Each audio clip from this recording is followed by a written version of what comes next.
there's magnetic field everywhere around the wire, except apparently, according to Ampere's law, not between the plates. Magnetic field, right? So does the magnetic field everywhere? Like the magnetic field, there's magnetic field here and here and here. Does it just stop, right? Is it discontinuous between the plates? And the answer is no, it's not.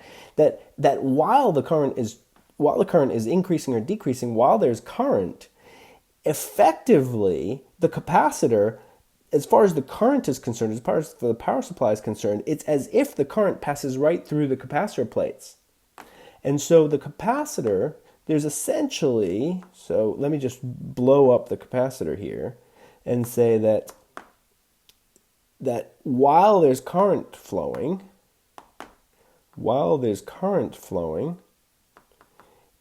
there's essentially current flowing through the plates. There isn't, right? There is no current flowing through the plates, but it acts as if there is because there's current flowing everywhere else.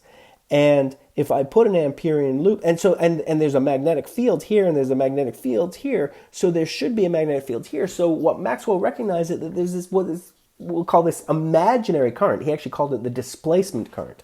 There's this imaginary current passing between the capacitor plates. There is no real current passing between the capacitor plates, but there's an imaginary current. He called it the displacement current. That there must be something that's like a current that's creating a magnetic field, so there's not a discontinuity in the magnetic field everywhere around the wire that just disappears between the plates. There is a magnetic field between the plates as the current is changing. There is no magnetic field anywhere when the current's when capacitor is fully charged. There is no current and there's no magnetic field anywhere. But while the current's changing, while the capacitor is charging up, the current is changing. There's a continuous magnetic field everywhere, and so that means that if I draw an Amperian loop, let's just draw it in red. If I draw an Amperian loop around the imaginary wire that connects the capacitor plate, that we will detect there's a magnetic field around that loop, and so there's this imaginary current.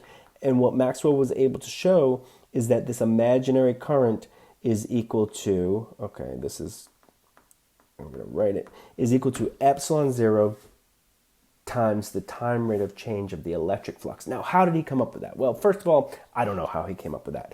But looking at the symmetry of the equations, then this is understandable from the symmetry of the other equations, right? That there should be, if there's here, let's go back to the equations. A time rate of change of magnetic field creates an electric field, then a time rate of change of electric field also perhaps it creates a magnetic field. And what Maxwell was able to show is that there is this imaginary current called the displacement current that runs between the capacitor plates while it's charging, while the current is changing, and the displacement current is epsilon zero times the time rate of change of the electric field. That's what Maxwell was able to show. So that Maxwell's equations now become these four equations, which first I write just showing that Ampere's law hasn't really changed, because if there's no capacitor, then we've still just got mu naught I enclosed. But if you've got a capacitor, then there is no I enclosed, and instead you've got this displacement current. But the Ampere's law still looks the same. And so Ampere's law, but if we write what the displacement current is, d dot dl equals mu naught I enclosed plus the displacement current, which is epsilon zero d electric flux dt. And so what Maxwell was able to show, Faraday showed that, again, changing magnetic fields induce electric fields. And what Maxwell was able to show with Ampere's law is that changing electric fields induce magnetic fields. Changing electric fields induce magnetic fields.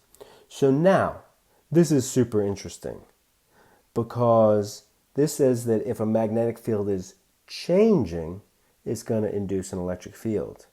And that electric field therefore will also be changing, because the electric field, look at Faraday's law, the electric field is time dependent. There's a time dependence on the right hand side. And so a changing electric field is going to therefore, right, a changing electric field is going to create a magnetic field. Changing magnetic field is going to create an electric field. Changing electric field is going to create a magnetic field. But if the magnetic field is changing, the electric field is changing. And if the electric field is changing, the magnetic field is changing. What this implies is a self-propagating thing, that if you create a changing field of either sort, it'll create a changing field of the other sort, which will create a changing field of the first sort. So if you create a changing magnetic field, it'll create a changing electric field, which will in turn create a changing electric field, which will in turn create a changing magnetic field, on and on and on. It's a self-propagating thing. And what Maxwell recognized is that changing electric and magnetic fields were what light is. Now, this is a big jump, and this is why Maxwell is so famous.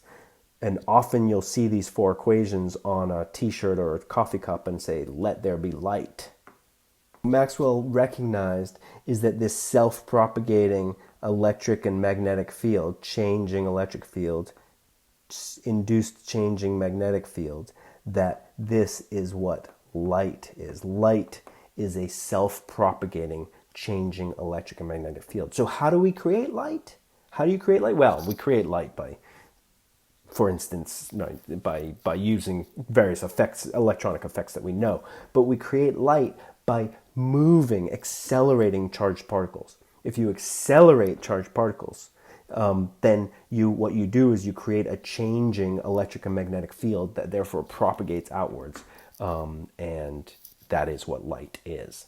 And what you can figure out with a little bit of vector calculus is, if you combine these four equations, that the speed of light, that these imply a wave,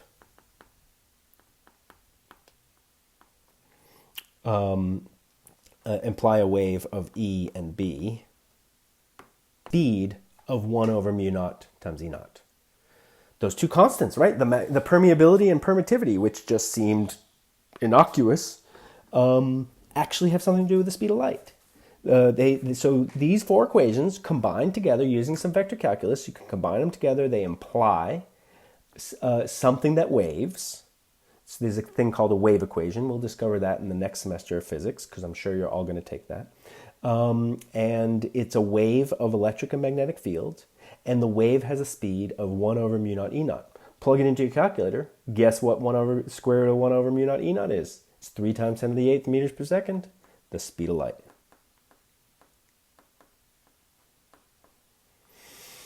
It's pretty cool. We'll talk more about that next semester.